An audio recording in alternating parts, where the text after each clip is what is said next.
Good evening students. हम लोग आज पढ़ेंगे चैप्टर बायोलॉजी का छठा चैप्टर, 6 नंबर चैप्टर जो है फोटोसिंथेसिस।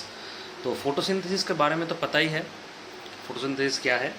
इस चैप्टर में हम लोग डिटेल्स में पढ़ेंगे कि फोटोसिंथेसिस का सिग्निफिकेंस क्या है, किस प्रोसेस से फोटोसिंथेसिस होता है, मतलब उसका एग्जैक्टली प्रोसेस क्या है, वो सब हम लोग पढ़ेंगे आज।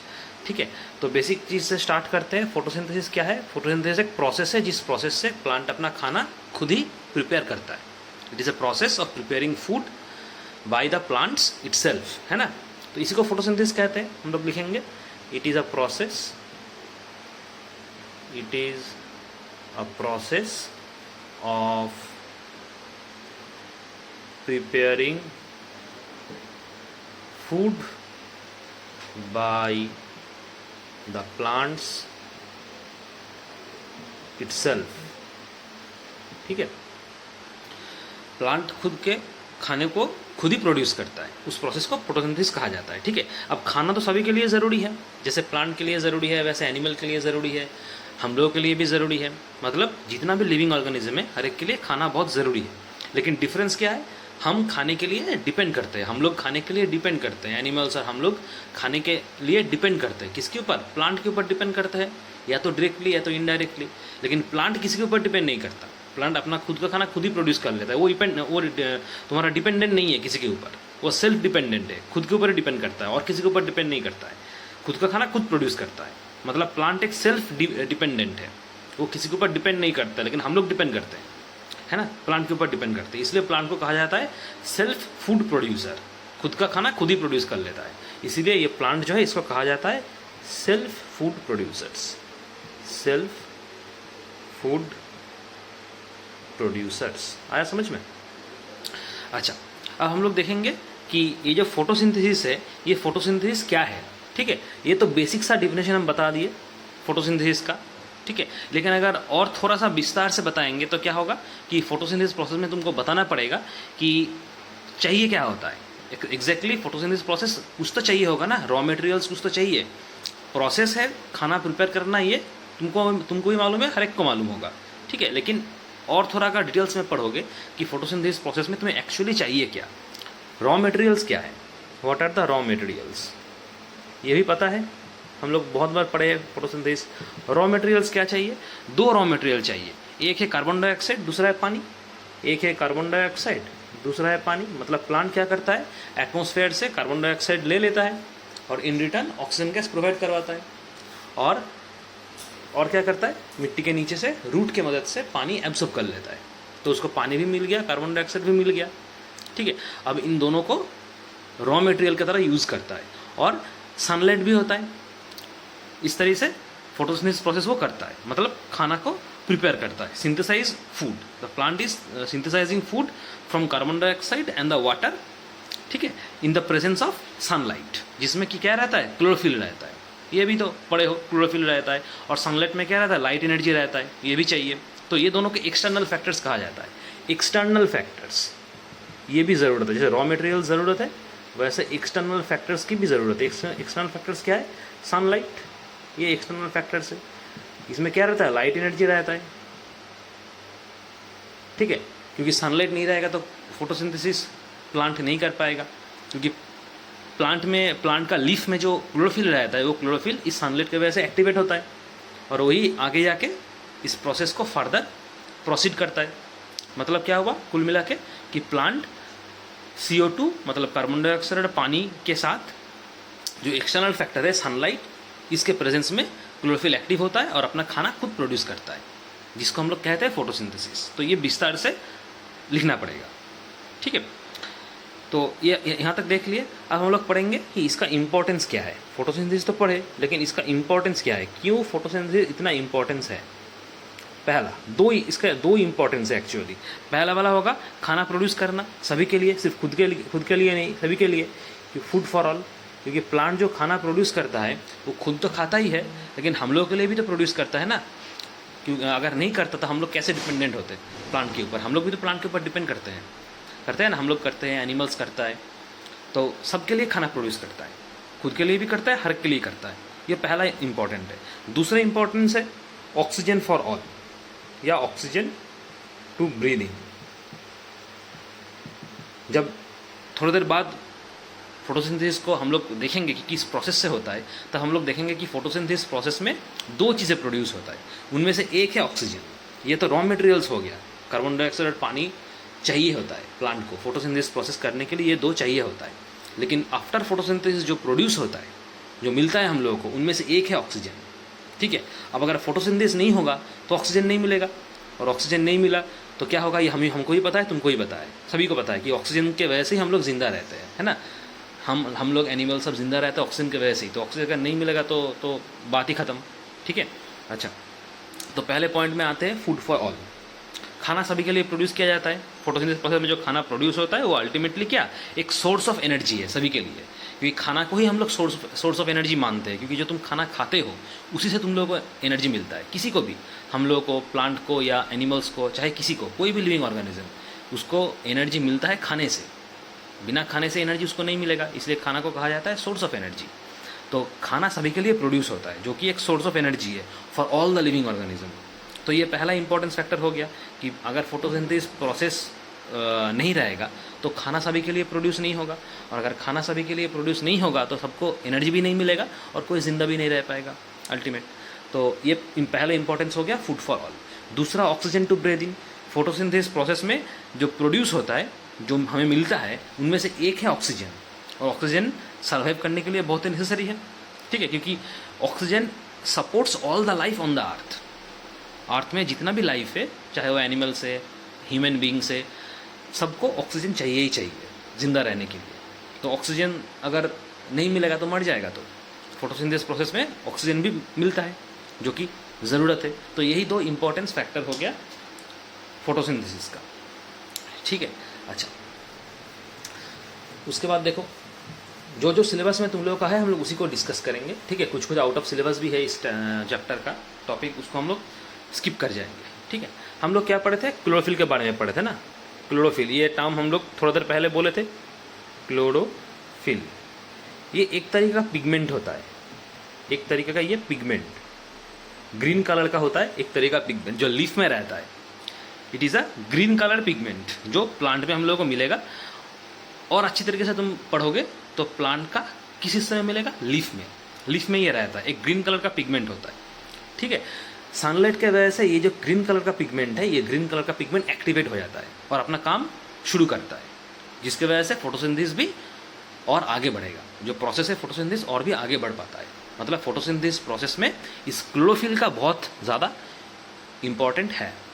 ठीक है, विदाउट सनलाइट ये क्लोरोफिल एक्टिव नहीं रहेगा, प्रेजेंट रहेगा, लीफ में रहता है ग्रीन कलर का पिगमेंट, इसलिए ग्रीन जो लीफ है वो भी ग्रीन कलर का दिखता है। जो लीफ है ना, most of the leaves of the plant looks green in colour because of the presence of this green colour pigment.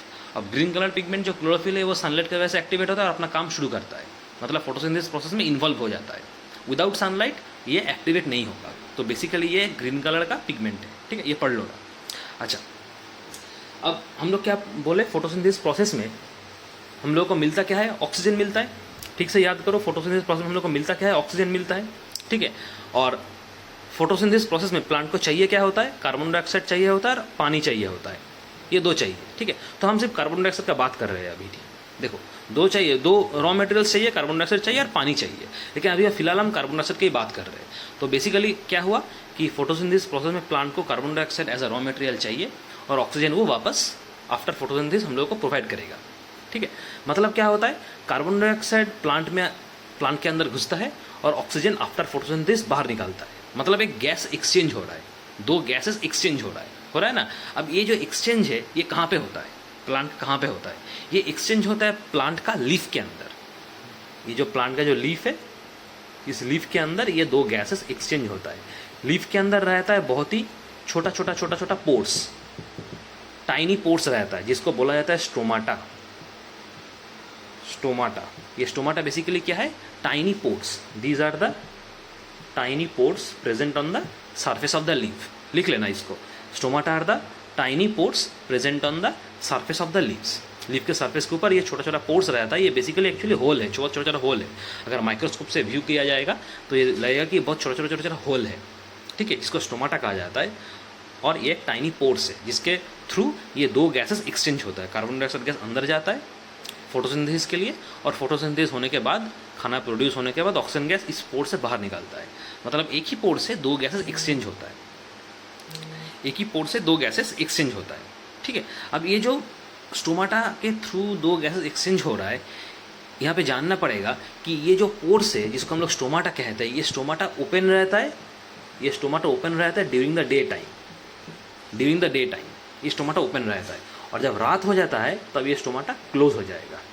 At night ये स्टोमाटा बंद हो जाएगा, क्योंकि रात में तो कोई फोटोसिंथेसिस होगा नहीं, क्योंकि रात में तो सनलाइट रहता नहीं है, इसलिए स्टोमाटा खुला हुआ नहीं रहता, ये बंद हो जाता है। दिन में सुबह में ओपन रहता है, खुला रहता है, रात में बंद हो जाता है। तो ये जो स्टोमाटा बंद हो रहा है और खुल रहा है, ओपनिंग एंड क्लोजिंग स्टोमाटा का, ये दो थ्योरी के ऊपर डिपेंड करता है। ठीक है, opening of stomata and the closing of stomata, दिन में खुलता है, रात में बंद हो जाता है। तो ये जो ओपनिंग और क्लोजिंग है, ये दो फैक्टर के ऊपर डिपेंड करता है। पहला वाला जो फैक्टर है उसको कहा जाता है potassium ion concentration theory. Potassium ion concentration theory. Potassium ion का फॉर्मूला है K+, ये पता है तुमको। ठीक है, ये पहला थ्योरी है। दूसरा थ्योरी है sugar concentration theory. Sugar concentration theory. ये दो थ्योरी के ऊपर डिपेंड करके स्टोमाटा बंद होता है और खुलता है। ठीक है, जिनमें से कि ये पोटाशियम आयन कंसंट्रेशन जो थ्योरी है, ये बहुत ही रिसेंट है, बहुत ही अपडेटेड है, नया निकला है। और ये शुगर कंसंट्रेशन थ्योरी है, ये पुराना है, ओल्ड है, ओल्ड थ्योरी है। और K+ and potassium ion concentration theory ये नया है, ये रिसेंट है, अपडेटेड है। इसलिए तुम लोग का सिलेबस में ये वाला दिया हुआ है, पोटाशियम आयन दिया हुआ है। ये शुगर कंसंट्रेशन वाला थ्योरी तुम लोग का सिलेबस में है नहीं, तो हम लोग सिर्फ ये potassium ion concentration theory discuss करेंगे। ठीक है, चलो हेडिंग लगा लो, पोटाशियम आयन कंसंट्रेशन थ्योरी। देखो, पोटाशियम आयन कंसंट्रेशन थ्योरी। देखो बेसिकली ये थ्योरी क्या है, अपना बुक ओपन करो, फोटोसिंथेसिस चैप्टर ओपन करो, अपना book page number 70 page open करो। देखो उसमें लिखा हुआ है, देखो पढ़ो क्या लिखा हुआ है। According to the recent potassium plus ion concentration theory, the stomatal opening and closing depend on the generation of potassium ion gradient. मतलब कितना पोटाशियम आयन जनरेट करता है, कितना पोटाशियम आयन जनरेट करता है, उसके ऊपर डिपेंड करके जो स्टोमाटा है वो खुलेगा या बंद होगा। ठीक है, अच्छा, during day time the chloroplast in the guard cells photosynthesize which leads to the production of ATP। मतलब जब दिन में जब स्टोमाटा खुला रहता है, क्लोरोप्लास्ट का जो गार्ड सेल है वो फोटोसिंथेसाइज करके ये ATP प्रोड्यूस करता है। ATP मतलब क्या, बचपन में ही पढ़े हो, ATP एडेनोसिन ट्राइफॉस्फेट, इसका पूरा नाम है। ये एक वन टाइप ऑफ एनर्जी है। मतलब क्या, जो दिन में क्या होता है कि क्लोरोप्लास्ट ATP प्रोड्यूस करता है, मतलब एनर्जी प्रोड्यूस करता है। ठीक है, ये जो ATP एनर्जी प्रोड्यूस कर रहा है, इस एनर्जी प्रोड्यूस के वजह से ही क्या होता है, ये पोटाशियम आयन जनरेट करता है। अब जितना ज़्यादा ATP प्रोड्यूस होगा उतना ज़्यादा पोटाशियम प्लस आयन जनरेट होगा। ठीक है, देखो बाद में लिखा हुआ है, this ATP is used to actively pump the potassium ions of the adjacent cells into the guard cells. मतलब इस ATP जो एनर्जी प्रोड्यूस हो रहा है, इस ATP एनर्जी प्रोड्यूस होने के वजह से क्या होता है, ये पोटाशियम जो आयन है ये बगल वाला सेल से गार्ड सेल में पहुंचा जाता है। मतलब ये जो ATP प्रोड्यूस हो रहा है, एनर्जी प्रोड्यूस हो रहा है, इसके वजह से जो बगल वाला सेल है उससे पोटाशियम आयन प्रोड्यूस होकर गार्ड सेल में चला जाता है। अब गार्ड सेल क्या है तुम्हें पता है, पिछले वीडियो में हम लोग डिस्कस किए थे, पिछले चैप्टर का जो वीडियो था उसमें डिस्कस किए थे। ठीक है, अच्छा, increased potassium ion concentration in the guard sales makes them hypertonic. अब जितना ज़्यादा एनर्जी प्रोड्यूस होगा उतना ज़्यादा पोटाशियम आयन जनरेट होगा, पहले ही बताए थे। और उतना ज़्यादा पोटाशियम आयन क्या, एडजेसेंट सेल से, बगल सेल से गार्ड सेल में पहुंचेगा। मतलब क्या, गार्ड सेल में धीरे धीरे पोटाशियम प्लस आयन कंसंट्रेशन क्या बढ़ेगा। ठीक है, और जितना ज़्यादा पोटाशियम आयन कंसंट्रेशन बढ़ेगा उतना वो हाइपरटोनिक हो जाएगा। मतलब गार्ड सेल उतना हाइपरटोनिक हो जाएगा। हाइपरटोनिक मतलब क्या, पोटाशियम प्लस आयन का कंसंट्रेशन और बढ़ गया है, पहले से बहुत ज़्यादा बढ़ गया है, क्योंकि एनर्जी ज़्यादा हो रहा है, एनर्जी ज़्यादा प्रोड्यूस हो रहा है। मतलब पोटाशियम प्लस आयन ज़्यादा बढ़ गया है गार्ड सेल में, इसलिए वो हाइपरटोनिक हो गया। मतलब क्या, अगर ये हाइपरटोनिक हो गया, उसमें देखो लिखा हुआ है, so more water from the adjacent cells is drawn and the cells become more turgid and they move outwards to open out the stomatal pore। मतलब क्या हुआ, देखो जितना ज़्यादा एटीपी प्रोड्यूस होगा उतना ज़्यादा पोटेशियम प्लस आयन जनरेट करेगा, और एडजेसेंट सेल से उतना ज़्यादा पोटेशियम आयन गार्ड सेल में आ जाएगा। अब गार्ड सेल में जितना ज़्यादा पोटेशियम प्लस आएगा उतना गार्ड सेल हाइपरटोनिक हो जाएगा। अब हाइपरटोनिक मतलब क्या, पोटेशियम प्लस आयन का कंसंट्रेशन बहुत ज़्यादा हो गया है, इसीलिए क्या होता है कि एडजेसेंट सेल से और ज़्यादा क्या वाटर वो खींचेगा, क्योंकि गार्ड सेल में तो पोटेशियम आयन कंसंट्रेशन का ज़्यादा हो गया है ना, इसलिए बैलेंस करने के लिए कंसंट्रेशन को एडजेसेंट सेल से और वाटर खींचेगा वो, ठीक है, ताकि जो कंसंट्रेशन है पोटेशियम आयन का वो बराबरी में आ जाए। अब जितने ज़्यादा वाटर खींचेगा उतना क्या होगा, वाटर कंटेंट भी ज़्यादा होता चला जाएगा, और स्टोमाटल जो पोर है, मतलब लीफ के अंदर जो स्टोमाटा है वो धीरे धीरे धीरे धीरे खुलने लगेगा, क्योंकि वाटर को तो रिमूव करना है, क्योंकि एक्सेस वाटर प्लांट रखता नहीं है, उसको ट्रांसपिरेशन प्रोसेस में बाहर निकाल देता है। ये ट्रांसपिरेशन चैप्टर में तुम लोग पढ़े हो कि एक्सेस वाटर पानी लीफ में रहता नहीं है, एक्सेस वाटर वो निकाल देता है। अब जितना ज़्यादा वाटर खींचेगा इस कंसंट्रेशन को बैलेंस करने के लिए उतना वाटर इसमें चला आएगा, और जितना वाटर खींचेगा एक्सेस हो जाएगा आफ्टर अ सर्टेन टाइम, और उसको निकालना ज़रूरी है। कहाँ से निकलेगा, लीफ का जो स्टोमाटा है वहाँ से निकलेगा, मतलब स्टोमाटा खुल जाएगा। समझ में आ रहा है। अब अगर ये जो कंसंट्रेशन, अगर मान लो एटीपी अगर एनर्जी कम प्रोड्यूस हुआ तो पोटेशियम आयन कंसंट्रेशन भी कम होगा, मतलब तब ये हाइपरटोनिक सॉल्यूशन नहीं होगा, तब ये हाइपोटोनिक सॉल्यूशन हो जाएगा, मतलब कंसंट्रेशन घट जाएगा। अगर एटीपी एनर्जी कम प्रोड्यूस हुआ तो पोटेशियम आयन भी कम प्रोड्यूस होगा, मतलब एडजेसेंट सेल से गार्ड सेल में कम पोटेशियम आयन आएगा, मतलब कंसंट्रेशन घटेगा इसका, तब वो हाइपोटोनिक सॉल्यूशन हो जाएगा, हाइपरटोनिक नहीं रहेगा। अगर हाइपोटोनिक सॉल्यूशन है मतलब कंसंट्रेशन कम है पोटेशियम का, तब एडजेसेंट सेल से कम पानी खींचेगा, क्योंकि ऑलरेडी तो कंसंट्रेशन कम है, और अगर कम पानी खींचेगा तो स्टोमाटा का खुलने का ज़रूरत ही नहीं है। अगर खुला रहेगा तो धीरे धीरे बंद हो जाएगा, क्योंकि पानी तो निकल जाएगा अगर स्टोमाटा खुला हुआ रहेगा तो। इसलिए पानी को स्टोर करने के लिए स्टोमाटा अगर खुला हुआ रहेगा तो अपने आप बुझ जाएगा वो, ठीक है। तो इस तरीके से पोटेशियम आयन कंसंट्रेशन के ऊपर डिपेंड करके स्टोमाटा खुलता है और बुझता है। ये नया थियोरी है, रिसेंट थियोरी, इसको पढ़ोगे। शुगर कंसंट्रेशन वाला थियोरी है, ओल्ड थियोरी है, इसको सिलेबस से निकाल दिया गया है। समझ में आया? अच्छा, अब हम लोग देखेंगे प्रोसेस ऑफ फोटोसिंथेसिस, किस तरीके से ये होता है फोटोसिंथेसिस का प्रोसेस किस प्रोसेस से फोटोसिंथेसिस होता है। तो हम लोग देखेंगे अभी कि फोटोसिंथेसिस का प्रोसेस क्या है, ठीक है। तो पहले देखो रॉ मटेरियल्स क्या, पहले लिख लेते हैं क्या क्या रॉ मटेरियल्स ज़रूरत है। रॉ मटेरियल्स क्या क्या बताए थे फोटोसिंथेसिस प्रोसेस में। पहला चाहिए कार्बन डाइऑक्साइड, दूसरा चाहिए पानी, ये दो चाहिए, ठीक है। अच्छा, तो देखो फोटोसिंथेसिस होता है, लोकेशन का है, अगर प्रिसाइजली बोले लोकेशन का है, लोकेशन फोटोसिंथेसिस का है लीफ में होता है, ठीक है। सभी को पता है कि फोटोसिंथेसिस लीफ में होता है, लेकिन अगर पूछा जाए कि लीफ में कहाँ पे होता है, मतलब लीफ में कौन से सेल में ये होता है फोटोसिंथेसिस, अगर ये पूछा जाए, क्योंकि लीफ में तो सेल रहता है ना। जैसे हम लोगों का ह्यूमन बॉडी में भी बहुत सारा सेल्स है, एनिमल्स का बॉडी में भी बहुत सारा सेल्स है, प्लांट में भी बहुत सारा सेल है, वैसे प्लांट का एक हिस्सा लीफ भी है, उसमें भी सेल है। तो लीफ के अंदर कौन से सेल में फोटोसिंथेसिस होता है, ठीक है। तो ये होगा मेसोफिल सेल्स। अगर पूछा जाए एमसीक्यू में कि लीफ के अंदर कौन से सेल में फोटोसिंथेसिस होता है, तुम लोग बोलोगे लीफ के अंदर मेसोफिल सेल्स में फोटोसिंथेसिस होता है, ठीक है। तो हम लोग क्या लिखेंगे, लीफ इस तरीके से लिखोगे मेसोफिल सेल्स, मेसोफिल सेल्स, ठीक है। मेसोफिल सेल्स में ये फोटोसिंथेसिस होता है। अब मेसोफिल सेल दो सेल से बना होता है, मेसोफिल सेल दो सेल का कॉम्बिनेशन है, एक को कहा जाता है पैलिसेड सेल्स, दूसरे को कहा जाता है स्पॉन्जी सेल्स। इन दोनों सेल्स का कॉम्बिनेशन है ये मेसोफिल सेल्स। पहला वाला क्या है, पैलिसेड, और दूसरा वाला है sponge, palisade and spongy, palisade cells and spongy cells, इन दोनों सेल्स का कॉम्बिनेशन है मेसोफिल सेल्स। तो इस मेसोफिल सेल में ये फोटोसिंथेसिस होता है, ठीक है। इसको प्रिंसिपल सेंटर कहा जाता है, मतलब मेसोफिल सेल्स को प्रिंसिपल सेंटर कहा जाता है लीफ का for the process of photosynthesis, ठीक है। अब होता क्या है कि फोटोसिंथेसिस प्रोसेस में सनलाइट क्या होता है, ड्यूरिंग डे टाइम सनलाइट रहता है, और सनलाइट क्या लीफ के ऊपर गिरता है। अब सनलाइट जब भी लीफ के ऊपर गिरेगा तो वो ट्रैप हो जाएगा by the chlorophyll present in the leaf, क्योंकि लीफ में क्लोरोफिल रहता है, ग्रीन कलर का पिगमेंट रहता है, तो वो ग्रीन कलर का पिगमेंट जो क्लोरोफिल है वो सनलाइट को ट्रैप कर लेगा और एक्टिवेट हो जाएगा।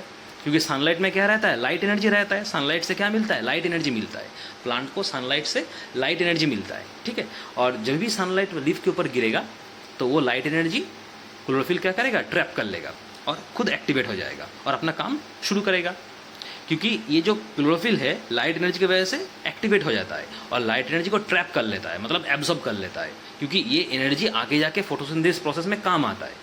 ठीक है, क्योंकि फोटोसिंथेसिस प्रोसेस बेसिकली एक केमिकल इक्वेशन है, एक केमिकल प्रोसेस से होता है। ये बाद में हम लोग पढ़ेंगे कि फोटोसिंथेसिस बेसिकली एक केमिकल प्रोसेस है, जिस प्रोसेस में ये जो लाइट एनर्जी है, ये लाइट एनर्जी काम आएगा, क्योंकि कोई भी इक्वेशन को, कोई भी प्रोसेस को होने के लिए एनर्जी चाहिए होता है। तो यहाँ पे वो लाइट एनर्जी उस एनर्जी का काम करता है। ठीक है, समझ में आया? तो इस तरीके से ये फोटोसिंथेसिस पूरा होता है। ठीक है, लीफ में जो मेसोफिल सेल्स रहता है, ये मेसोफिल सेल्स में ही तुम्हारा ये क्लोरोफिल रहेगा। सनलाइट जब भी गिरेगा लीफ के ऊपर तो मेसोफिल सेल के अंदर जो क्लोरोफिल रहता है वो ग्रीन कलर का पिगमेंट इसको ट्रैप कर लेगा और एक्टिवेट हो जाएगा और लाइट एनर्जी को बाद में उसको रिस्टोर करेगा। क्योंकि जब फोटोसिंथेसिस प्रोसेस में ये कार्बन डाइऑक्साइड और पानी प्लांट को मिलेगा तब प्लांट क्या करेगा, इसको मिक्स करके खाना प्रोड्यूस करेगा। तो एक इक्वेशन बनेगा, एक केमिकल प्रोसेस होगा, क्योंकि ये दो ही तो केमिकल है ना, केमिकल प्रोसेस बनेगा। तो उसके लिए एनर्जी चाहिए होता है जो लाइट एनर्जी से प्लांट को मिलेगा। तो इस तरीके से तुम्हारा फोटोसिंथेसिस प्रोसेस होता है। ठीक है, ये जो कार्बन डाइऑक्साइड है पहले ही बताया, ये कार्बन डाइऑक्साइड प्लांट को कहाँ से मिलता है, एटमॉस्फेयर से मिलता है। ठीक है, डिफ्यूजन प्रोसेस में अंदर चला जाता है। ये कार्बन डाइऑक्साइड जो है एटमॉस्फेयर से मिलता है और प्लांट के अंदर घुसता है क्या, through the stomata of the leaf by the process of diffusion process में घुसता है। ठीक है, और अंदर जाके स्टोर हो जाता है और रूट के मदद से तो पानी मिलता है प्लांट को, H2O एब्जॉर्ब होता है बाय द रूट्स। ठीक है, और ऊपर भेजा जाता है थ्रू द स्टेम, ऊपर भेजा जाता है, प्लांट में पहुंचा जाता है। ये जो पानी है ये प्लांट रूट के मदद से मिट्टी के नीचे से एब्जॉर्ब करता है, एब्जॉर्ब करके इसको थ्रू द स्टेम ऊपर भेज देता है, लीफ में भेज देता है। जहाँ पे कहाँ भेज देता है, लीफ के अंदर जो मेसोफिल सेल्स है, मेसोफिल सेल्स के अंदर भेज देता है, क्योंकि फोटोसिंथेसिस तो लीफ के अंदर यहीं पे होगा, मेसोफिल सेल्स के अंदर ही होगा। मतलब कार्बन डाइऑक्साइड भी मेसोफिल सेल्स में आ जाएगा, पानी भी मेसोफिल सेल्स में आ जाएगा और वहाँ पे फोटोसिंथेसिस प्रोसेस चालू होगा। ठीक है, तो देखो ये हम लोग क्या बोले, केमिकल प्रोसेस बोले कि फोटोसिंथेसिस बेसिकली एक केमिकल प्रोसेस है, मतलब एक केमिकल इक्वेशन रहेगा। ठीक है, अब देखो केमिकल इक्वेशन इंपॉर्टेंट है। केमिकल इक्वेशन क्या है, केमिकल इक्वेशन देखो, पानी और कार्बन डाइऑक्साइड यही दो रॉ मटेरियल था जो मेसोफिल सेल्स में जाएगा। ठीक है, तो पानी प्लस H2O। ठीक है, अब इसको बैलेंस करना है। कैसे बैलेंस करोगे, 6 ठो पानी चाहिए। ठीक है, और 12 ठो वाटर चाहिए। 6 ठो पानी और 12 ठो वाटर। ठीक है, अब एक्सटर्नल फैक्टर देना पड़ेगा। एक्सटर्नल फैक्टर क्या है, सनलाइट है, मतलब लाइट एनर्जी। ठीक है, लाइट एनर्जी का ज़रूरत है क्योंकि विदाउट लाइट एनर्जी तो होगा नहीं। और लाइट एनर्जी एक्टिवेट किसको करता है, क्लोरोफिल को एक्टिवेट करता है। तो क्लोरोफिल, लाइट एनर्जी और क्लोरोफिल। ठीक है, मिलेगा क्या, तुम्हारा ऑक्सीजन मिलेगा। पहले ही बताए थे कि जो मिलेगा यहाँ पे, जो प्रोडक्ट मिलेगा आफ्टर फोटोसिंथेसिस, उसमें क्या एक ऑक्सीजन रहता है, ऑक्सीजन मिलता है। ठीक है, लेकिन सिर्फ ऑक्सीजन मिलता है क्या, नहीं, खाना भी तो मिलेगा ना। फोटोसिंथेसिस प्रोसेस में खाना भी तो प्रोड्यूस होता है, इसी की वजह से तो फोटोसिंथेसिस किया जाता है। तो खाना क्या प्रोड्यूस होता है, ये है तुम्हारा खाना का फॉर्मूला C6H12O6। ये ग्लूकोज का फॉर्मूला है। ये जो C6H12O6 पढ़ रहे हो ये ग्लूकोज है, एक्चुअली ग्लूकोज का फॉर्मूला ही है, यही प्लांट का खाना है। ठीक है, और क्या मिलेगा, पानी मिलेगा और क्या मिलेगा, ऑक्सीजन मिलेगा। ऑक्सीजन बाहर निकल जाएगा फ्रॉम द स्टोमाटा। ठीक है, तो ये है तुम्हारा प्रोडक्ट, खाना मतलब ग्लूकोज, पानी और ऑक्सीजन, ये हमें मिलेगा आफ्टर फोटोसिंथेसिस। और ये तुम्हारा फोटोसिंथेसिस का रॉ मटेरियल है। ठीक है, मतलब ये तुम्हारा केमिकल इक्वेशन हो गया। क्या है chemical equation, 6CO2 plus 12H2O। Light energy और क्लोरोफिल के प्रेजेंस में क्या मिलता है, खाना, मतलब ग्लूकोज C6H12O6 प्लस 6H2O पानी प्लस ऑक्सीजन मतलब 6O2। ठीक है, ये तुम्हारा केमिकल इक्वेशन है। और ये तुम्हारा क्या है, ये बेसिकली तुम्हारा ग्लूकोज है। ठीक है, जिसको शुगर भी कहा जाता है, सिंपल शुगर कहा जाता है। ये पानी में सॉल्युबल भी होता है, तो इसको यहाँ पे लिख लेना। ये एक ग्लूकोज है जो प्लांट का खाना है, इसको सिंपल शुगर भी कहा जाता है, सिंपल शुगर। ठीक है, ग्लूकोज या फिर सिंपल शुगर, समझ में आ रहा है। ठीक है, तो यही है फोटोसिंथेसिस का टोटल प्रोसेस। ठीक है, तो आज के लिए इतना ही पढ़ा दिए। नेक्स्ट क्लास में हम लोग डिस्कस करेंगे फोटोसिंथेसिस का दो फेज़ है, लाइट फेज़ है, लाइट डिपेंडेंट फेज़ है, लाइट इंडिपेंडेंट फेज़ है, जिसको डार्क फेज़ भी कहा जाता है। तो ये नेक्स्ट क्लास में लोग डिस्कस करेंगे, बहुत इंपॉर्टेंट है, यही मेन टॉपिक है फोटोसिंथेसिस का। ठीक है, और क्या क्या फैक्टर्स फोटोसिंथेसिस को इफेक्ट करता है, एक्सटर्नल फैक्टर है, इंटरनल फैक्टर है। ठीक है, थोड़ा ग्राफ वगैरह तो 2-3 दिया हुआ है, बुक में देखना। और कार्बन साइकिल, ये तीनों टॉपिक बाकी है, तो फोटोसिंथेसिस चैप्टर तुम्हारा खत्म हो जाएगा। ठीक है, थैंक यू।